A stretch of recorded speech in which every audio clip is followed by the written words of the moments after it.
Hi friends, today we are going to see about strings. What is string? So strings is a sequence of characters. In normal English we tell it as words. So how to write programs where we are going to use strings. So these strings, which is the sequence of characters, are always terminated by a null character. Null character marks the end of the string. Let's understand what it means.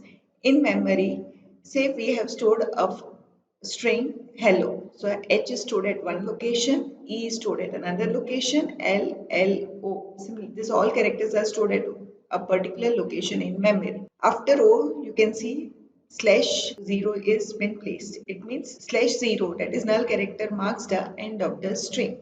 So the compiler will start reading the string from H. It will go on reading each and every characters and end when the null character is reached. After null character, as you can see in the memory, there are different characters like X, Y, U. But these characters will not be read by the compiler because the compiler stops at null character. So this all values will be considered as a garbage value. If you want to incorporate strings in our C program, there are basically two steps. The first is declaration and the second is initialization of the string. How to declare a string? For that, we'll see the syntax. As you can see, the syntax is char. In the declaration, we are using the data type char. So in string, always the data type that should be used is char. It should not use integer, float, or double. Character data type is must for making strings in C program. Then we have the string name. You can give any variable name for the arrays. And in bracket, square bracket, we have to mention the size. Size means maximum how many characters you are going to store in this particular string.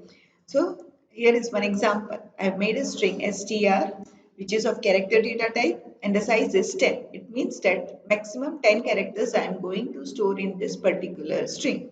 So 9 will be characters and the 10th will be my null character.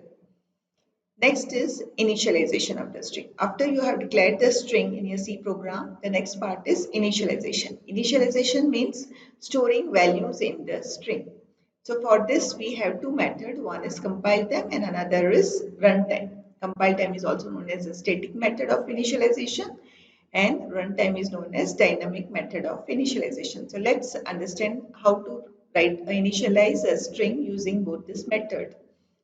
The first is compile time initialization. So in compile time initialization, the declaration and initialization, both the things are done in one single line. So as you can see here, I have made a string str of character data type and in bracket, the size is 6. So I can store maximum 6 values in this particular string. This was my declaration. If I want to do initialization also, then at the same time, then how we are going to do is write down equal sign, use assignment operator, and in braces you give each and every characters that you want to store in the string. Make sure that all the characters are enclosed in single quotes. So I have H in single quotes, comma E, L, L, O. So this is the word I want in my particular str string and end it with null character. Do not forget this null character. It's compulsory, otherwise your compiler may read some garbage values. So this is the compile time initialization. So in str, hello would be stored ending with null character. There is another easy method of compile time initialization, that is write down char str size 6 equal to, instead of giving each characters in single quotes, what you can do is simply write down the word in double quotes. So I mentioned here word hello in double quotes. Whenever you are using double quotes for initialization, you don't need to mention a null character. It will be automatically taken by the compiler. So these are the two different methods of compile time initialization. Next is runtime initialization. For runtime initialization, there are again three different methods of initialization. The first is declare the string str of size 10 and then use looping method. So I have taken a loop which starts with 0 and it goes up to 10. At each iterations of the loop, I've used scanf percentage %c str bracket I.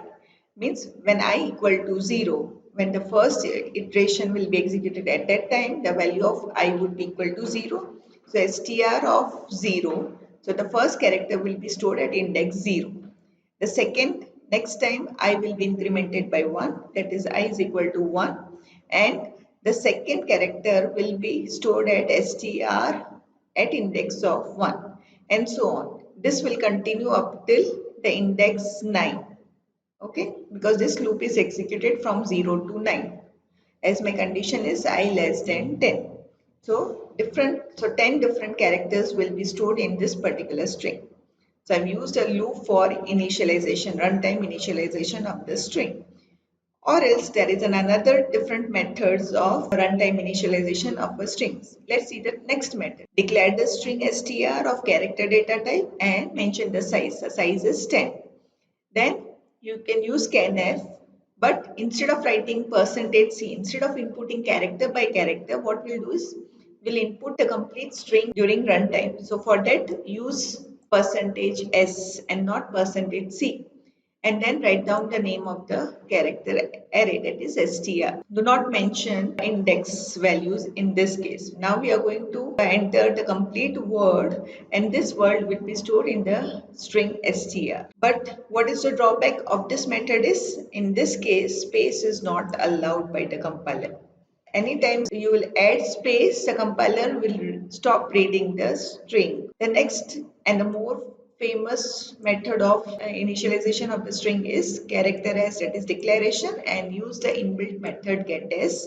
In bracket, you give the name of the array in which you want to store the string, that is str. No index, nothing. Simply give the name of the character array, that is str. So getAs and bracket str. Very simple approach of inputting a string during runtime. And another advantage of getAs is that space is allowed in the string. So whenever you want to input long sentences, better go for getAs instead of going for scanf. So these are the three different methods of inputting, or you can say runtime initialization of a string.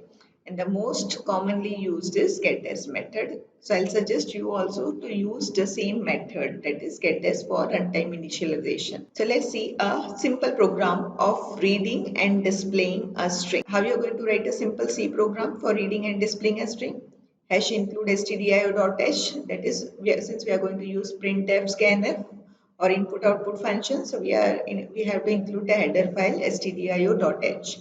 Void main, the starting braces. First declare the string. So char, name, and the size is 30. So I have a string name. The maximum size of the string is 30. So I can input 30 maximum characters here. Then printf enter name. So this will be displayed onto the screen as it is. getAs bracket name. See, I'm passing the name array in the function getAs. Means I'm going to input some value, and that value would be stored in this name array. Now I want to display it. So printf double quotes name, and it would be printed as it is onto the screen.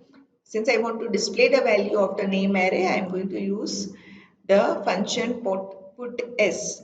Instead of printf, I'll use putS. So putS bracket name.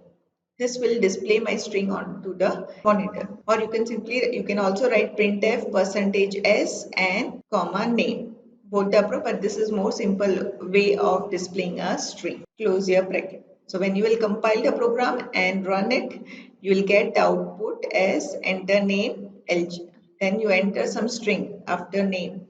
So I've entered LJ College, and you'll get the output as name LJ College. Okay, so this is the output of the simple program of where we are reading and displaying a string. So whenever you are doing any program related to string, normally these two steps will always be required, that is declaring or initializing a string and then displaying a string. Now next is string functions. So we have different functions related to string. This particular functions will be helpful in executing some tasks for our programs. So let's see what are the different string functions available in C. There are many string functions, but we'll be seeing the most important and useful string functions.